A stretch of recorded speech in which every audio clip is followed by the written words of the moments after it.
Mga igsuon ang pangutana, ato bang giatiman ang atong mga kalag? Ato bang giampingan ang atong mga kalag atubangan sa Ginoo? Nagkinabuhi ba ta o yung siyang kabubuton? Ato bang gituman ang pulong sa Ginoo? Kay nag-ingon ang atong Ginoo Jesucristo, if you love me, keep my commands or keep my word. Kung tinuod mong nahigugma ka nako, buhatan ninyo ang akong pulong. We are adorers of God's words, not only listeners but adorers of God's words.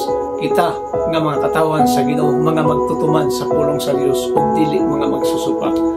Kung kita tinuod nga nahigugma sa Ginoo, kinahanglan nga atong buhaton ang iyang pulong, ang iyang sugo, kay mauni ang kabubuton sa Ginoo. Ang pangutana, imo bang giampingan ang imong kalag? Ikaw ra po'y makatubag-an ang mga igsoon ug ang Ginoo na sayod sa iyong kinabuhi. Unsa ang imong pagkatawo atubangan sa Ginoo? Let us be assured nga ang atong kalag, atong giatiman ug atong giampingan will prepare ta sa pagbalik unya sa ato ang Ginoong Jesucristo. God bless, to God be all the glory.